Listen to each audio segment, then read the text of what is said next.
Welcome back, everyone. So we are nearing the end of our plenary sessions. Again, due to the rich discussions on site, we might not be able to accommodate all the questions, especially those posted online. So we will prepare a Q&A document for each session that we will be posting on the website. Some of you are already asking about proceedings because we are going paperless. The forum website will be our digital proceedings. We will also add the digital proceedings in the ADB Knowledge Events site. If you have not visited it yet, it is at events.development.asia. So this is the site where materials from almost all ADB events are uploaded, including the materials from the previous Food Security Forum. So before we close, let us summarize what we have discussed so far. What are the major takeaways from the 2-day plenary sessions? And what are the follow-up actions needed? At this point, let us welcome my boss, Ching-Feng Zhang, Senior Director of the Agriculture, Food, Nature, and Rural Development Sector Office, who will moderate the summary and highlight session. Ching-Feng, over to you, please.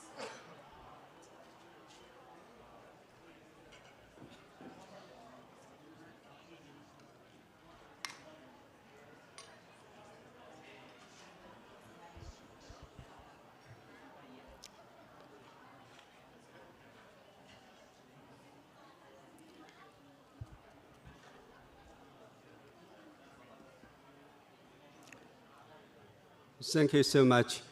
Now we need to regathering and also start our second last session. This session focus on takeaway, reflection, and of course is a way forward. Again, last 1.5 day, we heard the key message. Food security remains very, very serious in Asia Pacific. This region has the highest number of the people facing the acute food insecurity worldwide. Rice prices are shown by more than 40% last year. Rising rice prices also compromising purchase power of the people in this region. At the same time, one of the ADB DMCs facing one or more issue of the malnutrition.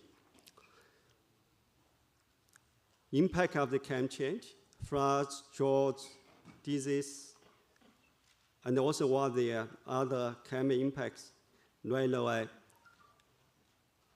intensify the risk of the food production, food insecurity, floods in Pakistan, heat wave in India, droughts in Central Asia, Yangtze River in the last 2 years reinforces this reality.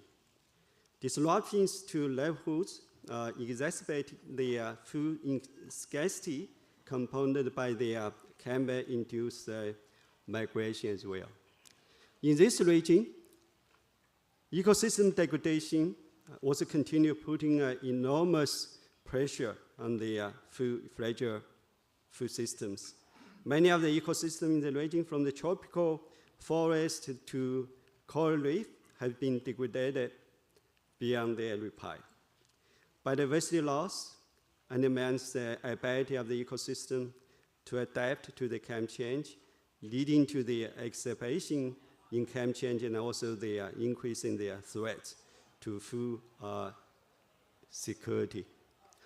But at the same time, as a vicious cycle, the recent evolution of food system also continue to influence the gravest challenge in our facing with our humanity, notably loss of biodiversity, environmental degradation, and also the climate change. The environmental costs of our existing food system right now is around $3 trillion every year. But at the same time, we also know that if we transform our food system, if we shift to take into account of the health dates and also the biodiversity, will result in between the 5 trillion and 10 trillion US dollars in benefits. This is discovered by the recent Food System Economics Commission's report. Good news is December last year, 159 countries signed the Declaration on Sustainable Agricultural Resilient Food System climate actions. One of the parties agree and also emphasize the profound importance of the nexus among the climate change, natural capital loss, and also the global security. Last few days, we already discussed about the challenges and of course also the solutions. In the next few days, we still have the chance to continue to have the deep dive. But before we move to the breakout session and also deep dive, we gather this particular session, reflect what we heard, and also how we take it forward. We have the distinguished panel. I'm going to call one by one, come to the stage. The first is Joe, Associate Vice President from IFA.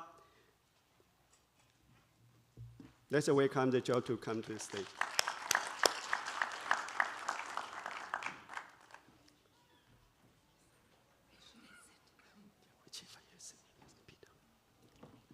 And then we have Andrew, Global Director for Innovative Finance and Resource Mobilization for sg-afnr.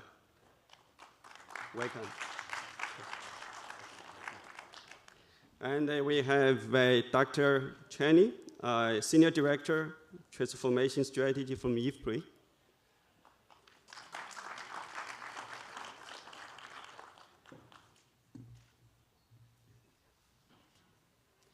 And we also have Paul Winters, Professor Paul Winters, Executive Director, Innovation Commission for Climate Change from Chicago University.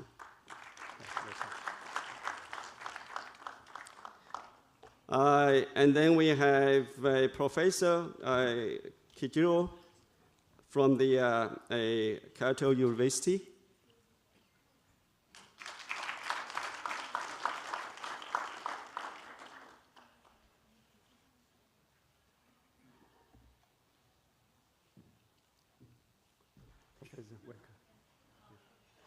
And lastly, we have Ms.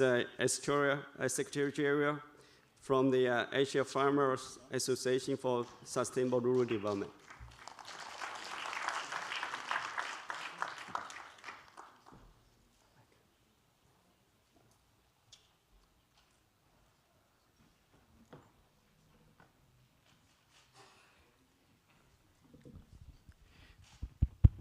So again, this session is a comment in the middle of our food security forum.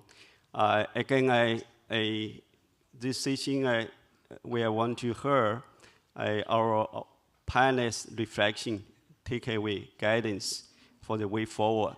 Not only just for the next few days deep dive, but also for the next 5 years, how we can work together to transform the food system in the Asia Pacific.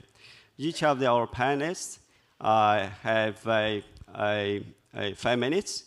So after that, we still have the chance to have the second round discussions. Probably let me start with Joe from the IFA. You have the 5 minutes to share your takeaway.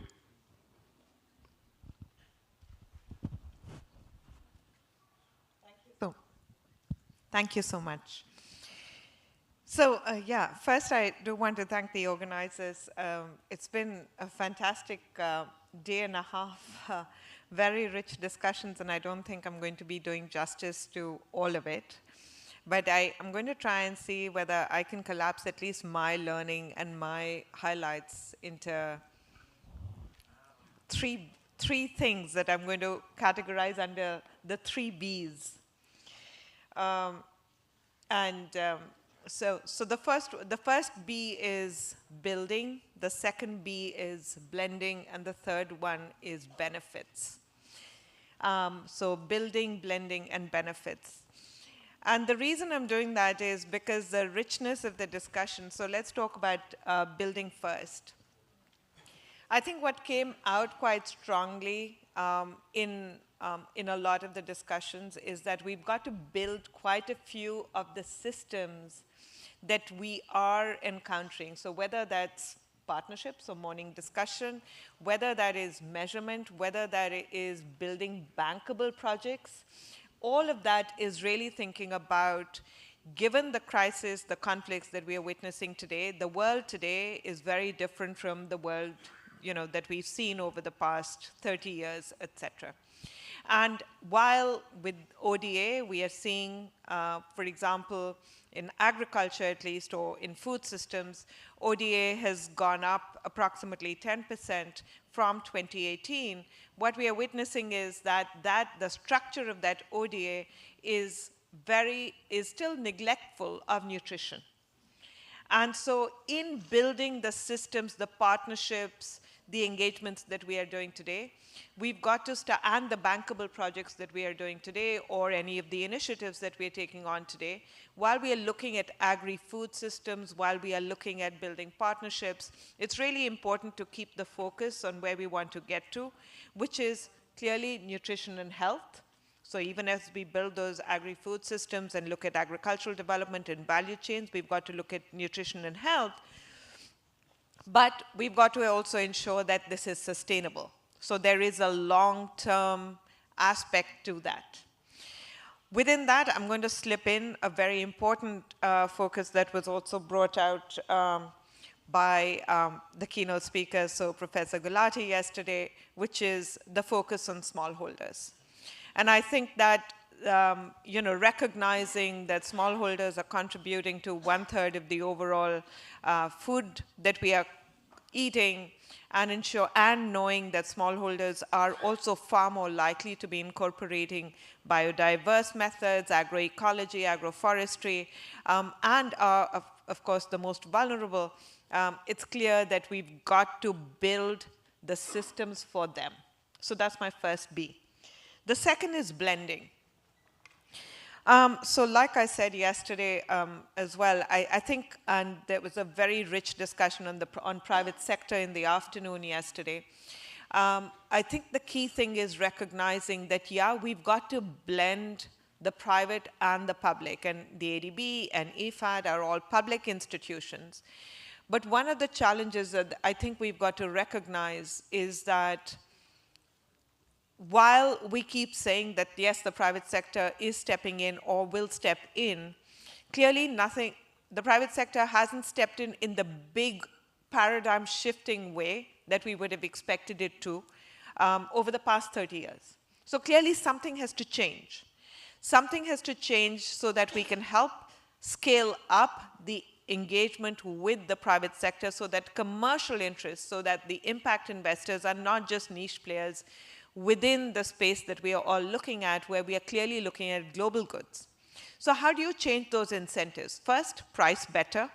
And again, I think a lot of the discussions that are going on are very much about how can we price the externalities. So the value of the food today is 12 trillion, but the price is 8 trillion, so there's a $4 trillion gap. We've got to start to change that and to nudge the system in a way that is truly positive. And the key thing is really creating those incentives. And I really think that public finance institutions like ours, like ADB, like IFAD, like all of the ones represented here, have to really move in innovative ways so that we can start to price it and provide the incentives.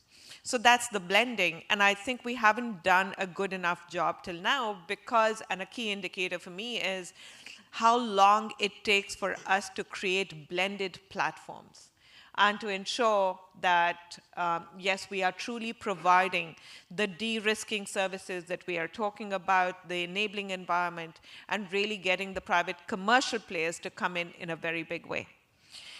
So while we all spoke about platforms, I think it's really important to think about that. And then the last one is benefit sharing.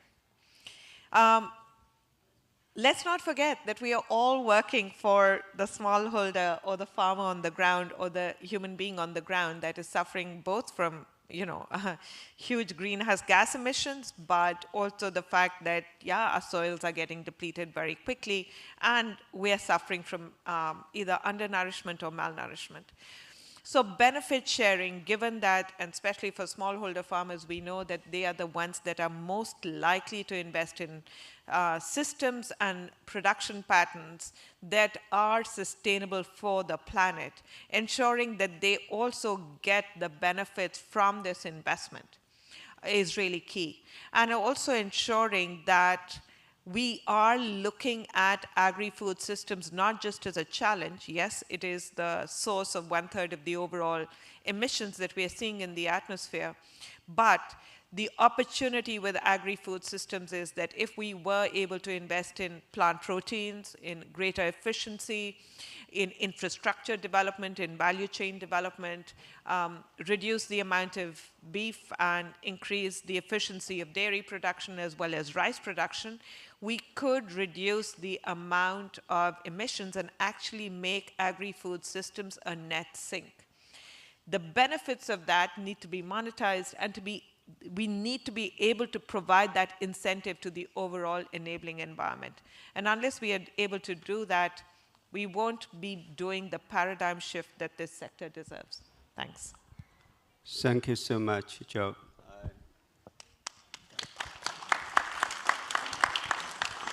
Yeah, thank you so much. It's very inspiring, the 3B. I believe my colleague who organizes deep dive will incorporate, and also going to also strengthen the 3B in the next deep dive sessions, particularly for the last B, beneficial entity, small farmers. I know that, of course, is Madam Estrella Panina is here. She's leading the Asia Farmers Association for the Sustainable Rural Development. Probably we turn to you, build up on this 3B, particularly for the beneficial entity. You have the 5 minutes, also share your guidance. Thank you, Madam. Okay, thank you, Sir Chairperson, and good morning to everyone. And for brothers and sisters who are celebrating Eid Mubarak today. Okay, so I would like to share our takeaways, my takeaways in this two-day forum by responding to the 5 W's and 1 H that journalists usually do, no? So first, when? Because our forum is investing for the future of climate, food, and nutrition. So when do we invest? So our key takeaway is hearing also from the panelists, especially yesterday, the time to invest is now. Because we are in a state of climate emergency, and this climate emergency exacerbates conflicts, food insecurity, decreased incomes leading to hunger and poverty, and the Asia-Pacific region is half of the most food insecure people are in our region. And we just have 6 years to go before the SDGs in 2030. So we need to act now. Okay? Why? Why do we invest for this kind of future? Now, because our key takeaway, also based on the discussions and our consultations, this is our only planet. And so we have to save it.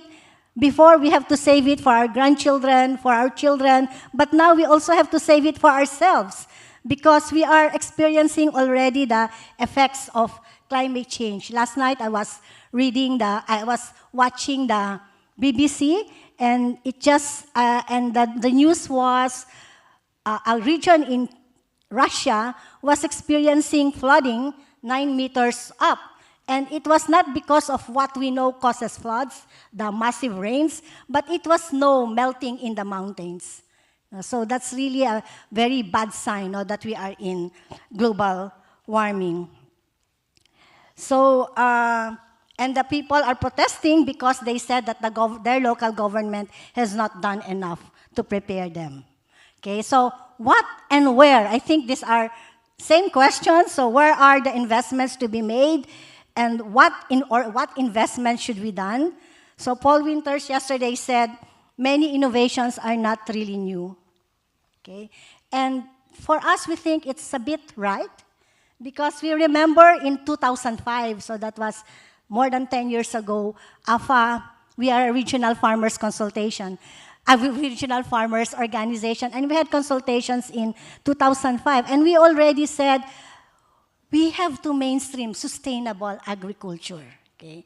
Our members are practicing integrated, diversified, organic farming systems, but these are always sidelined. These are neglected in the many investments in agriculture during that time. But we already saw increase in incomes, increase in soil health, increase in biodiversity in the farms where we were experimenting this.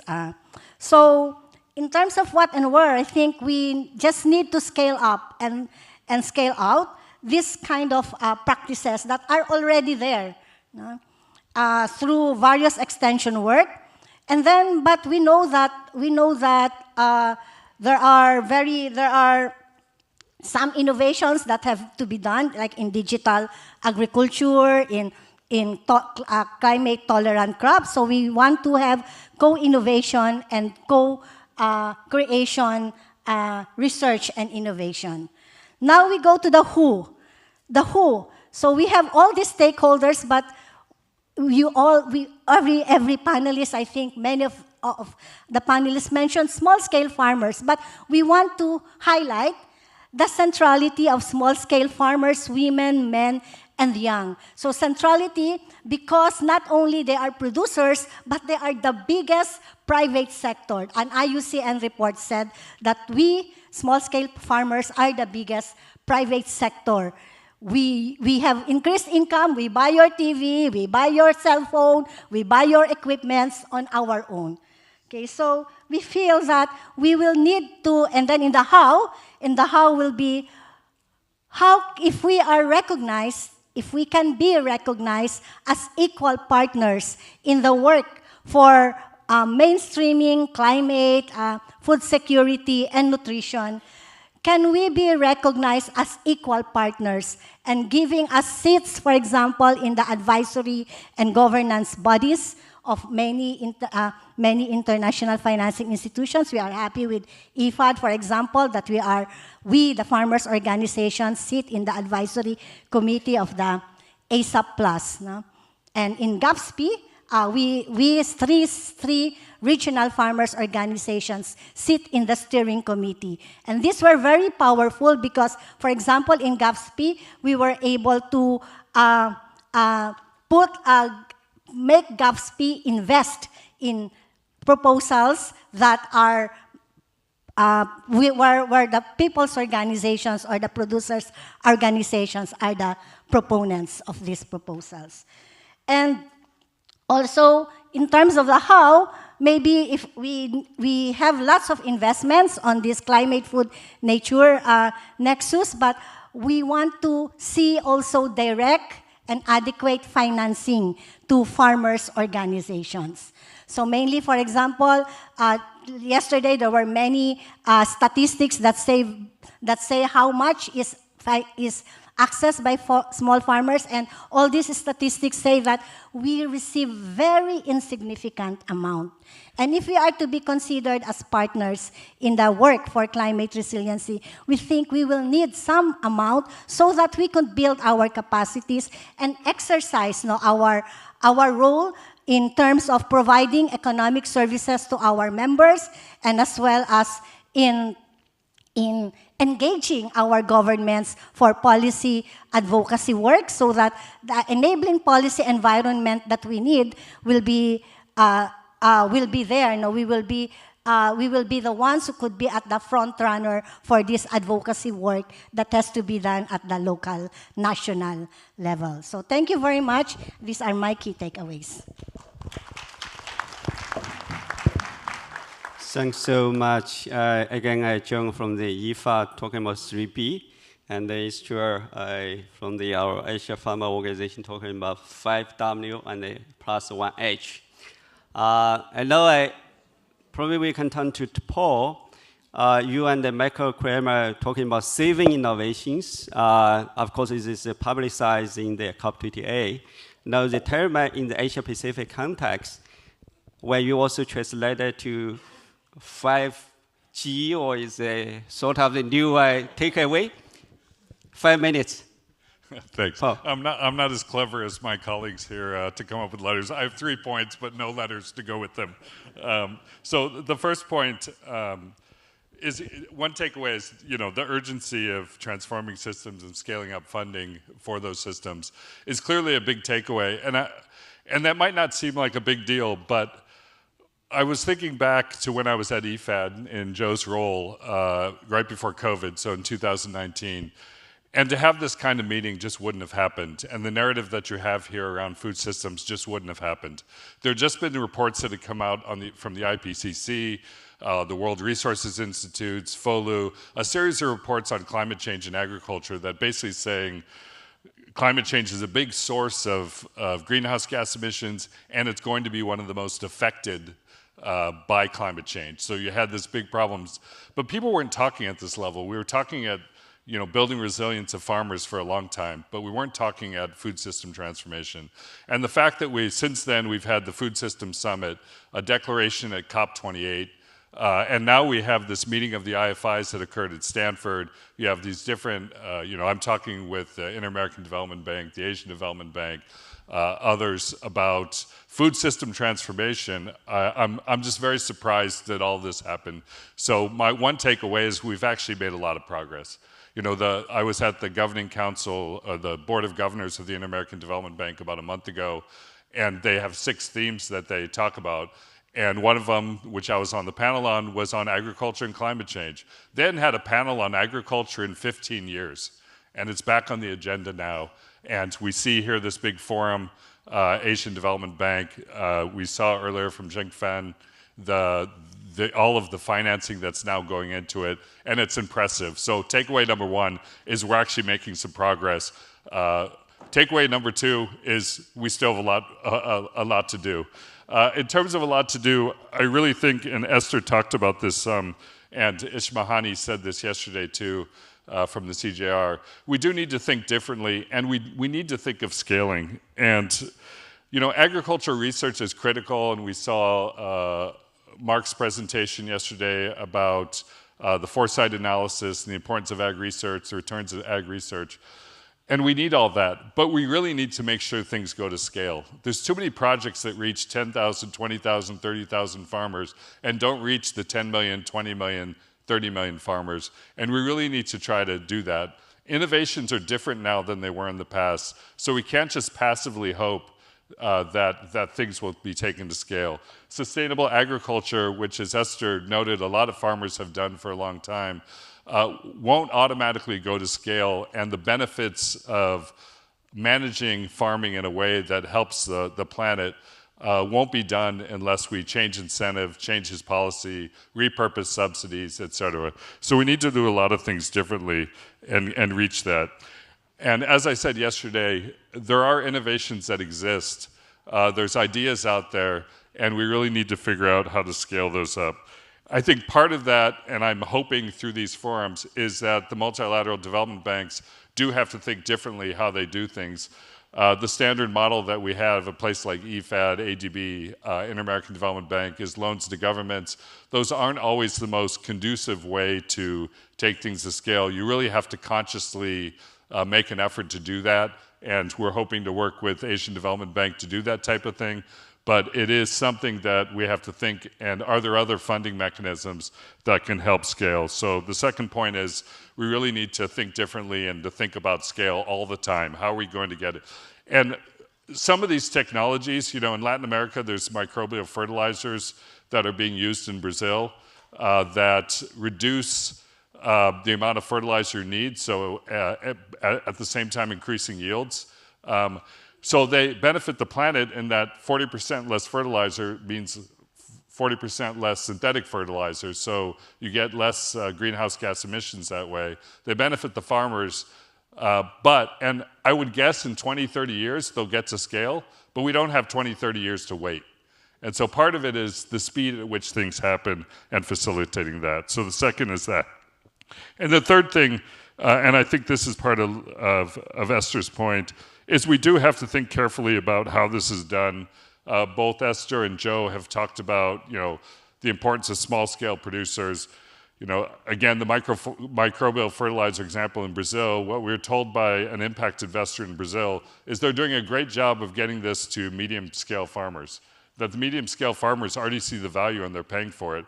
The problem is the small-scale farmers aren't getting access, and they don't have the ability to get access. And so how do you make sure you expand that access? The same is true with digital agriculture. Yes, there's a lot of companies that are providing digital agriculture, digital extension services, but how do you get that to the small-scale producers, and how do you make sure that the benefits are broad? Esther asked Celeste a question yesterday about female farmers in particular. How do you make sure that they're incorporated, the constraints that they have? So the manner in which you scale, the manner in which we increase all this funding, it matters, and who is part of that.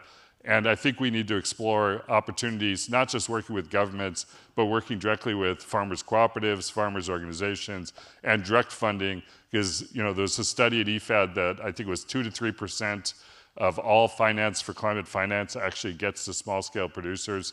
And that's just not acceptable when they're the most affected by it. And so we need to figure out how can we do that? And some of that might be thinking outside of the normal lines and thinking, can we directly get funding to scale innovations, to scale ideas to those small-scale producers? So those are my 3 points, but no letters going along with them. Thanks. Thank you so much.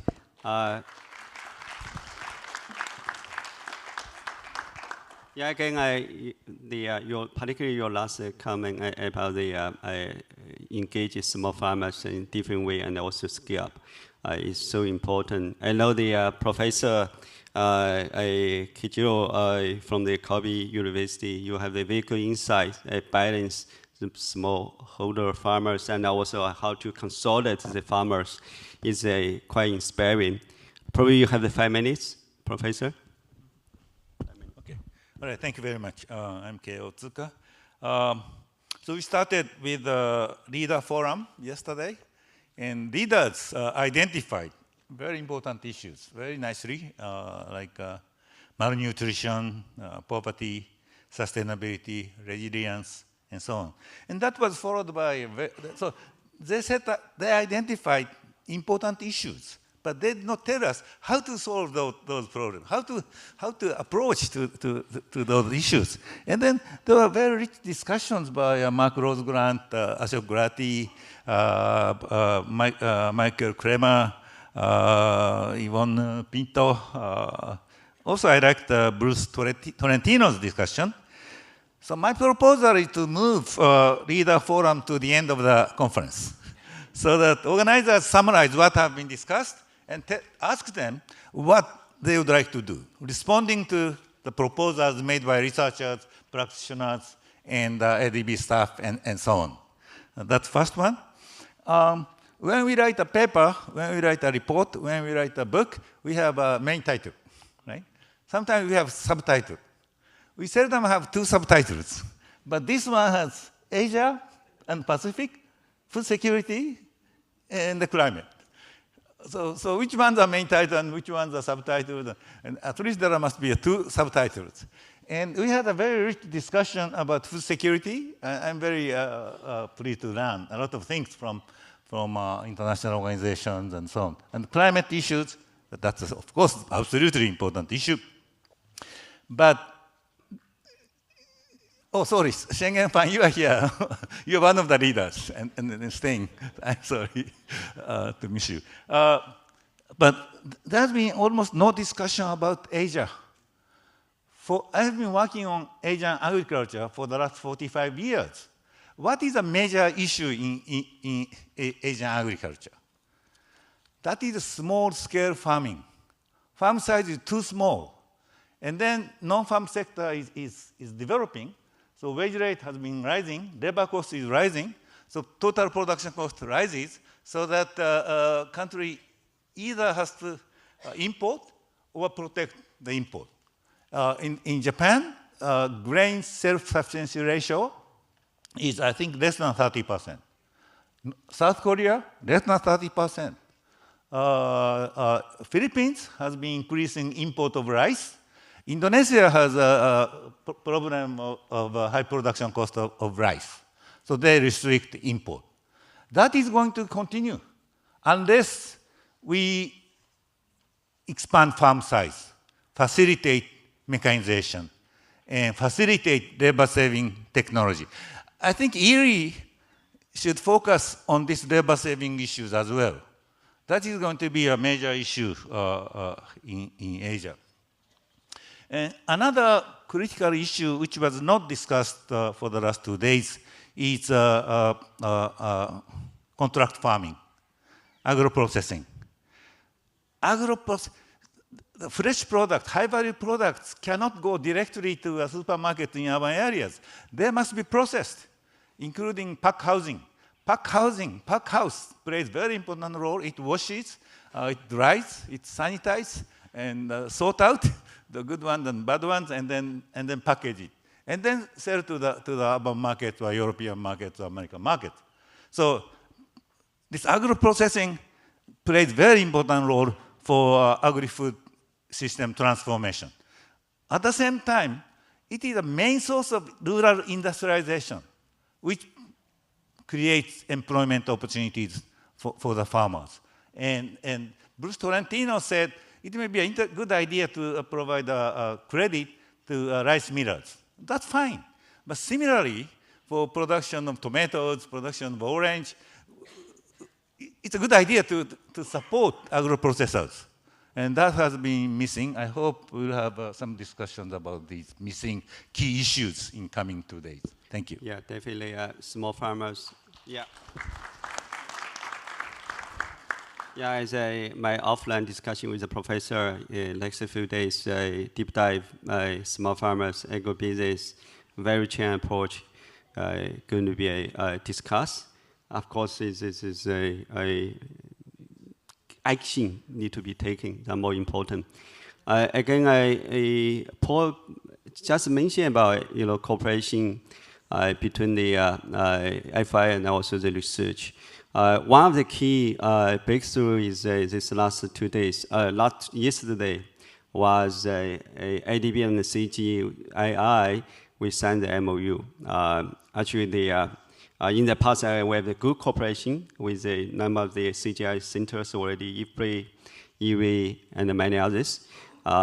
This is probably the first time we have this one more framework approach. The ADB and the CG have the framework approach to work together.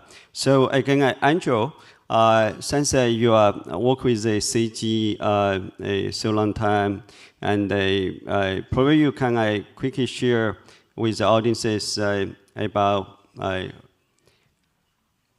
role of the CG in the COP28 implementation, how the FI can help operationalize CGI's innovations. Over to you. You have 5 minutes. Andrew. Thank you very much.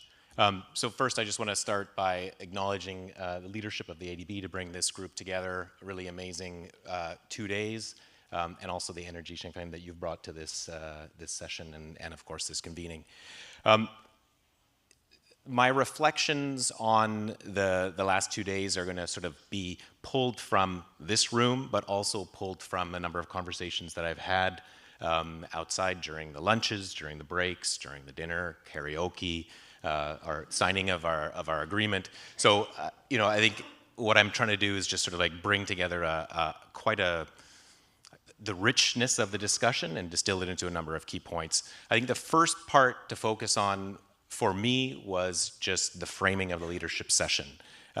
Though there were elements that were called out by Professor here that were important, I think having the government representatives, finance institutions, humanitarian response, development organizations, research and innovation, all sitting together at the same leadership panel really set the tone for the rest of this session. So I think we saw President Massa call on the need for urgent and radical action on food systems transformation. Dr. Xu spoke about the underinvestment in climate finance that's echoed throughout a number of conversations, a number of statements, and that climate finance is not reaching the most vulnerable, the producers, smallholder farmers. And then minister representatives from Sri Lanka and Palau provided sort of clear examples of the challenges that are faced on the ground, and really sort of brought home the idea of why we are here and the purpose of being together. So obviously being at a bank and the setting of the ADB really sort of helped us set the tone, which was on a really key issue, and that's about the challenges of financing mechanisms. And really the importance of and the opportunity to link research, innovation, knowledge, and evidence base to investment. We often talk about evidence-based policy. This is a term that is repeated in many, many venues. And it would be great if we started to hear a lot more about evidence-based investment. And I think there are a number of examples of this coming through and beginning, but I think that could take a lot more focus. So another example came through just in terms of the challenges of finance, various references to the subsidies, the 850 billion in subsidies that are largely incentivizing the wrong practices. So not enough is being done and not enough is reaching the right people. So building on the Bs, and I was really worried for a minute that you were going to take one of my Bs, so you didn't. We're okay, we can be friends still. My B and then 3 key messages is a bundle. So we talked a lot about bundles. It came out in a number of comments. The first one is a call for more uniform action, obviously on climate, resilience, and agriculture, focus in areas that are clearly delivering economic development related to livelihoods and poverty, and the urgency of 2030. We used to talk about 2030 and it was sort of like far away, it was not so urgent. It's right upon us. The decisions that are made now in these rooms, in this community, will actually make or break our ability to meet and the Sustainable Development Goals. The second one are the challenges, and they need to be quickly overcome. That's siloed partnerships. I think there was a really good example, actually just this morning on the IFI forum. Imagine the power of those financing institutions to come together around a clearly defined, aligned agenda. Obviously action follows money, and the power of investment of that community can I think, really make significant changes in the direction and trajectory of things.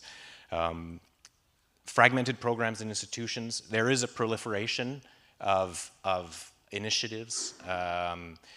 Obviously, there's been a very clear interest and importance in agriculture and food systems. We see that coming up more and more. That's great because it's bringing people together, but it's also creating competition and fragmentation that we need to resist. So I think for us, it's about resisting that fragmentation and then bringing global alignment on investment and action. The third part of that bundle is really related to the question that you posed about the partnership that we just signed, the cooperation agreement between CGIAR and the ADB, and that's the immense opportunity that exists in bringing research and innovation in support of investment and investment decisions. So, I think that area that combines obviously partnerships and partnerships for impact, but that power of research and innovation in terms of leveraging impact can be multiplied through a partnership that links an innovation pipeline with an investment pipeline. And I think bringing those two together through this cooperation agreement is really going to be able to have amazing results.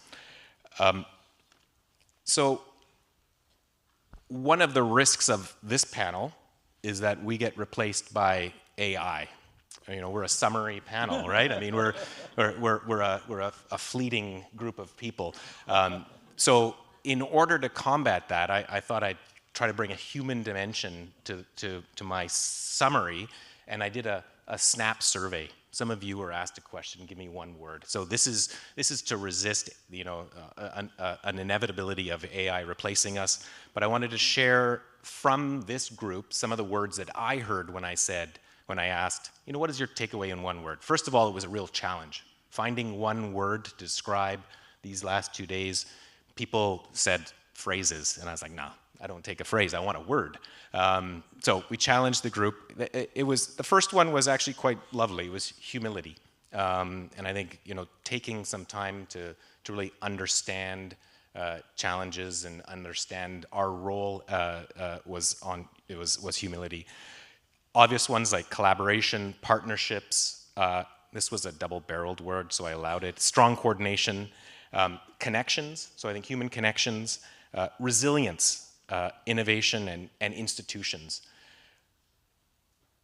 And I think it's good, I'll close on institutions because the power of institutions often outlasts political grounds, political policies.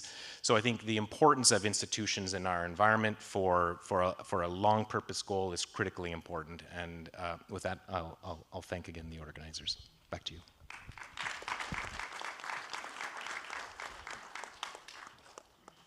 Thanks so much, Andrew. Again, a very comprehensive takeaway and the reflections. Particularly, grateful for your another B bonding is so important. Now we need to turn to Chani, Professor Chani. Again, you are quite inspiring. When we have the FI forum in Stanford, you have the foresight projections for the 2050. And now today, you have the 5 minutes, take away. I know you have the few slides, probably very quickly to reflect your slide, and then we can go a second note. Chani, thank you. There was one graph I wanted to show, and then things, I saw some others. But I really want to start by applauding the ADB for diving into food security so hard and taking a leadership role in this. That, you know, it's echo Paul and others on this group. And then also I want to thank them for reaching out to us and letting us, IFPRI, be a partner in CGIAR in this. And, you know, they came to ADB in the fall of 2022, and we've been working and challenging each other ever since. And last night, Jingfeng challenged me. He said, well, you can't just talk about, you know, the things you observe. You have to tell us a little bit, what can ADB's role be? So I'm going to try to do that. And I'm going to focus in, can we go to the next one? On 3 things, resilience, then nutrition, and then I love the phrase, somebody said it was measure, measure, measure. So measure, measure, measure, but it's going to be implicit in the other 2. Let's go to the next one, and this is the graph that I wanted. So I was listening to Igor Linkov, and he's a real expert in resilience, and you know, just sort of illustrated the story that I had and experience, which was, you know, so I went home on March 13th, 2020, a day you might remember. Didn't go back to the office for many, many months after that. And a few days afterwards, I got a call from the National Treasury of South Africa, and they said, we're shutting down our economy. What's going to happen? And so we said, okay, we pulled together a team, and we dropped everything, and we worked for about 2.5 weeks on what's going to happen to the South African economy. And this was a pretty big group, and actually we came up with something quite different, that really, at its peak, we told them the flow of goods going in through the economy, when, you know, it's a flow concept, GDP, will go down by about 30%. Which was way more than what anybody had said at the time. And it had huge implications for food security because it's a collapse in income that's going to drive the food insecurity. And so we were able to tell that. And they acted on that. And in fact, a lot of data came back in May that in fact they were down really right around 30% in May of 2020. And that helped a lot for a lot of things. So if you take this graph, we were pretty good. At the beginning part, we had stuff ready in terms of the analytics, in terms of we understood a little bit the shock. And then, of course, the Treasury asked us, well, how long is it going to take us to recover? When are we going to get this 30% back? And our team completely united on this, fractured entirely. Nobody had an idea of how quickly we're going to recover. And Igor said that that's absolutely typical. We just don't focus on recovery enough. It's a really big challenge, and it's a huge part of resilience in the system. So there's a research issue here in terms of understanding resilience, which is a topic that we talked about a lot, measuring it, but also the recovery part. And one of the points I think that is important is when we're designing systems and looking at systems, we know they're going to be shocked. We know that now. So we can try to reduce the vulnerability, but we also have to think about recovery and designing for rapid recovery. And that's a new thing, but that's a challenge, I think something ADB and others in this room could think about. The second point relates to nutrition, and if we just go on again. So this is a bit what, except for Indonesia, this is what Ismahan showed. And this is basically the population living in extreme poverty in Indonesia. And it's actually a slightly happier story than the world, but it's not so different from the world. But basically, it went from this core problem a generation ago that people just weren't able to afford enough calories. That was a big, big problem. 40%, 50%, 35% of the population just having real difficulty buying calories. And now it's down to 4 or 5%. But there's just a lot of persistence in that policy system, in the system there, and the way that we invest to deliver cheap, affordable calories. And I think this kind of relates to what Joe's talking about. This nutrition is really a problem, and it's part of it is just persistence from. So let's go to the next one, which is, so we have this extreme poverty, difficulty affording calories, fewer than 5%, but the stunting rate for children under 5, more than 20%. The overweight prevalence is more than 33%, and I would bet it's rising. I didn't have time to check, but I would bet, like everywhere else in the world, it's going up. So it's a whole different set of problems. And in a way, not in every way, but in a way, our drive to deliver affordable calories is perverse for some of these things, right? So there's a big shift here in that. But let's go on to the next one. This is from Susenas. This is what poor people eat. Almost 75% staples. Discretionary foods is a polite way to say Coke and potato chips. And then, little tiny things in fruits and vegetables. Look at fruits and vegetables. You can barely see the slice, right? Green is bad. That means you're not meeting your nutritional needs. So go to the next one. This is what we think, and this is very preliminary, kind of what a healthy diet for poor people would look like in terms of shares. And it's hard to overstate the change here. It's quite a lot of difference, right? You can do something with fortification, as was mentioned earlier today. I think that's important.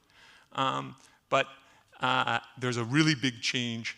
And let's skip forward a few slides to the end, really. We can drop those. More expensive, that's a key one. Move to the next one. So 3 points, more thinking on recovery. When we're designing projects, when we're thinking about things, we keep saying it's going to get shocked. Well, if it's going to get shocked, then, it's how's it going to come back, right? And so let's think about that. Then nutrition, I think it's profound. And in a way, the World Bank shifted in 1990 from GDP to poverty. There was the World Development Report 1990. We need almost a similar shift in ways of difference that allow us to really address this profound nutrition challenge. And an entry point for the ADB is to invest to make these nutritious diets more affordable. That's one. I hope I've added one thing. And then I think the measure is also an important entry point for all of us and in ADB, in resilience, in nutrition, and in many other dimensions. So thank you very much.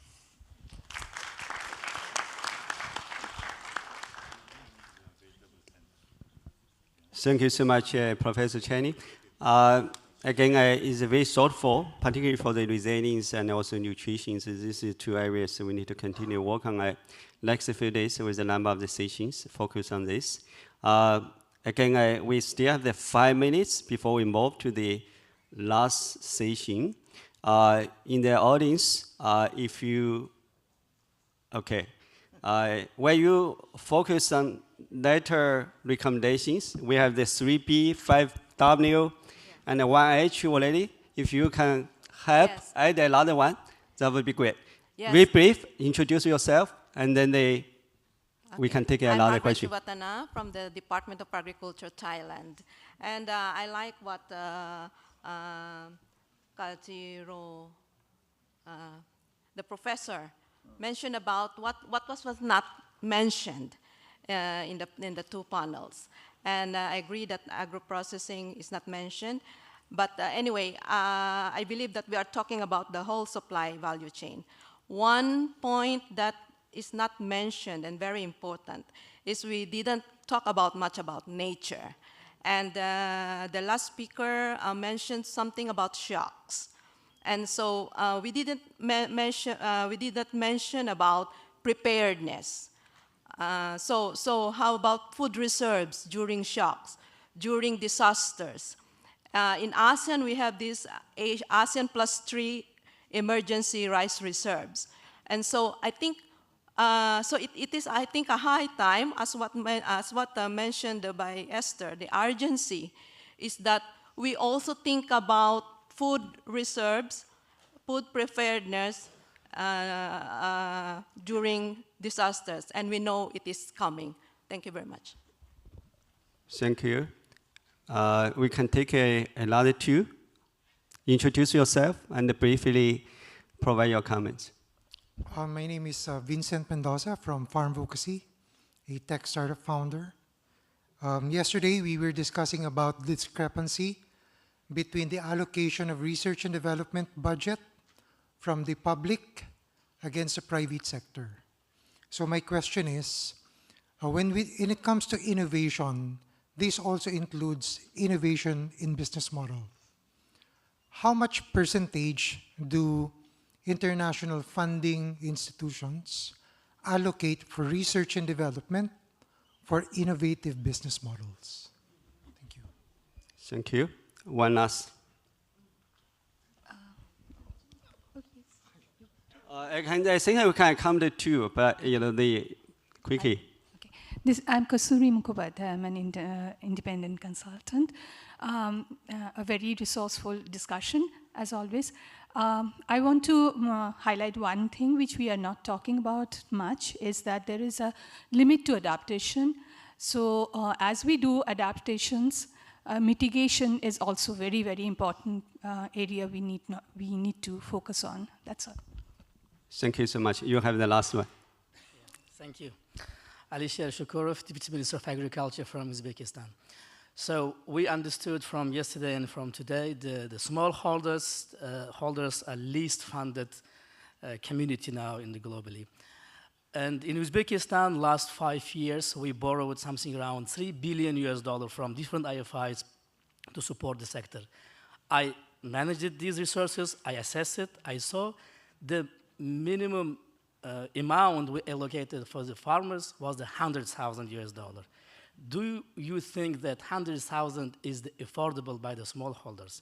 And it means that I don't think that the statistics 20% and 30% is true. That last 20 years, we're using only banking sector to support the sector. Why do we don't want to change the modalities? Are there any practical examples from the countries or from the institutions that to support the smallholders directly? So what is the reason why these things are continuing? And it seems to me that we need to change it now. Thank you. Thank you so much. Probably from the panel, reflected the questions from the floor. Each of you have the 20 or 30 seconds. But probably started from the last question. About the direct work with the farmer. Probably, Joe, you start from there, 30 seconds, and each of our panel have the chance also to address what you say, reflect, answer the questions. Probably you don't have an answer, but for the way forward, how we're going to incorporate in the discussions from the IFA first. Yeah. 30 seconds. Wow, 30 seconds. Wow. Okay, so smallholders and banking systems, actually, that's a great question. I should say, Paul, mentioned the amount of climate finance that goes to smallholders. It used to be 2%. It's actually down to 1% now, less than, so 0.8%. So smallholders are very much an integral part of the population that we are serving, actually the population that we serve. And with public development banks as well as with non-sovereign operations, where we come in as equity investors as well as debt investors in local financial institutions as well as local banks to then ensure that the on-lending goes on to smallholders. But the big question that you might ask, and you'd be right, is are we truly getting to the vulnerable smallholders? Are we essentially just getting to the ones that are quite prosperous already? Because of course you have collateral requirements when you're on-lending. And the answer to that question that you haven't asked me yet is yes, we do. And so the requirement with our on-lending to local financial, to local banks, even as we come in as equity investors, even as we come in as debt investors, is saying that the condition on that on-lending, as we help banks get to their capital adequacy ratio, is to say that when they on-lend, they have to do it for those that are landless, women-headed households, and the vulnerable, marginalized populations in the target areas that we are reaching. So that's really critical in terms of what we are doing. And we also spend actually quite a bit of money and resources ensuring that we target well.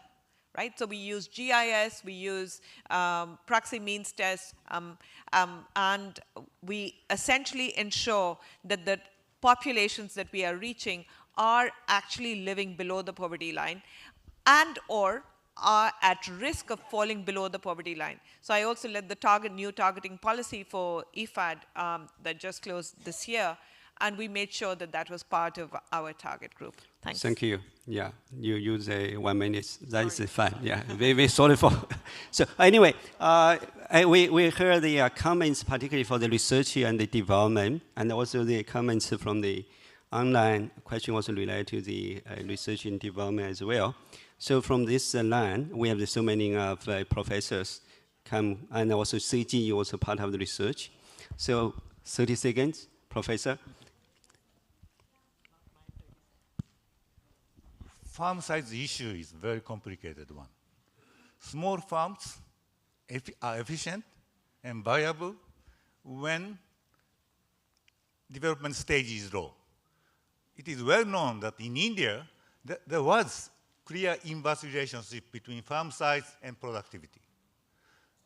And small farms use a lot of labor, but labor is cheap in low income stage.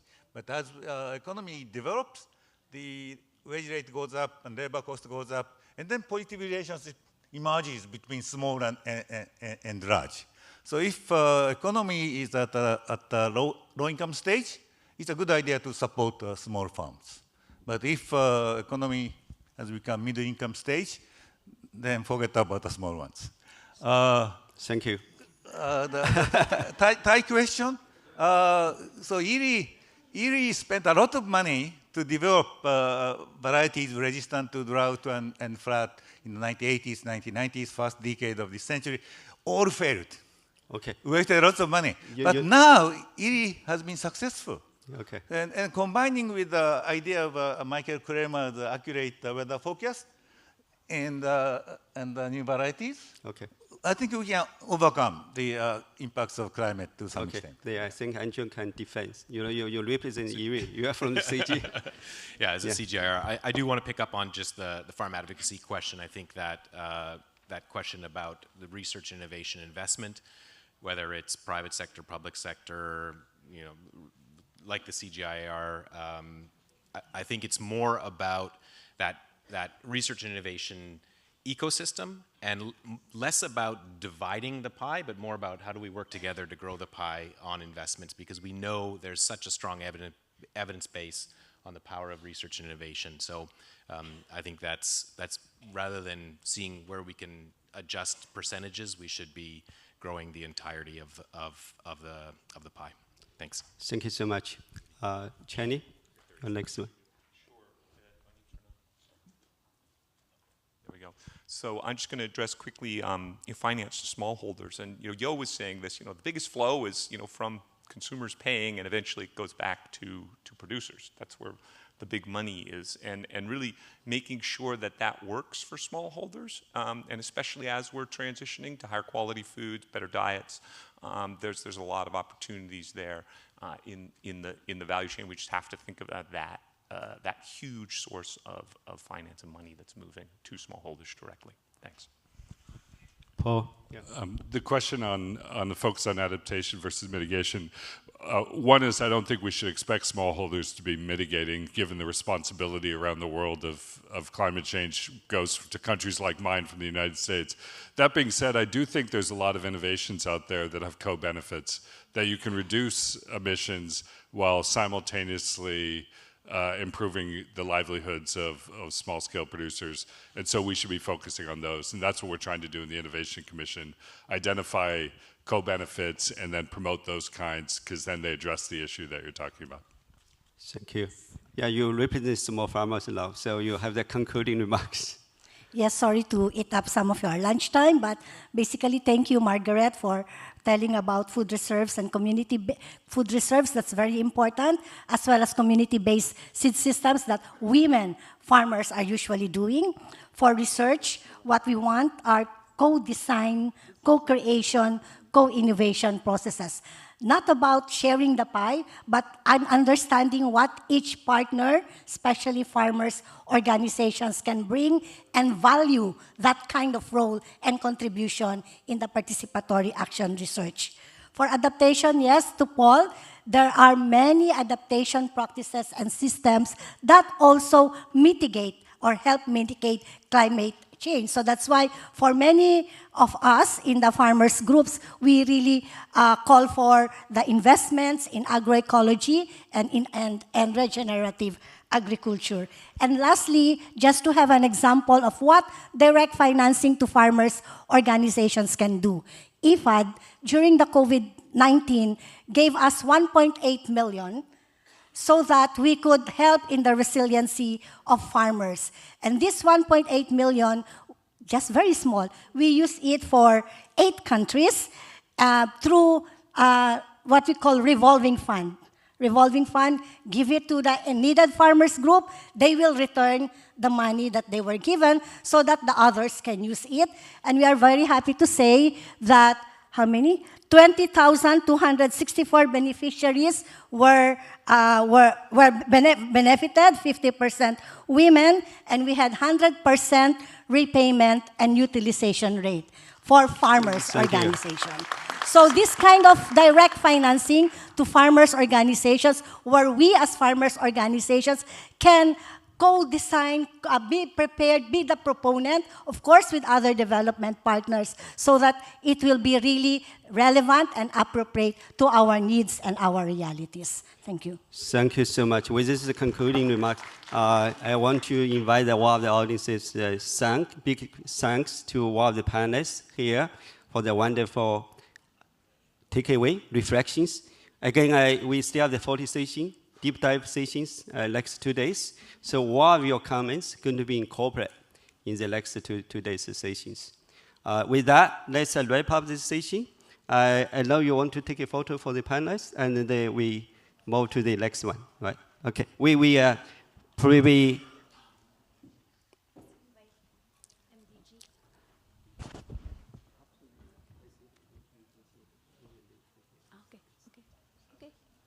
So we just wrap up this session, and we take a quick photo, Yes. and then we move. MDG, can we invite you for the photo?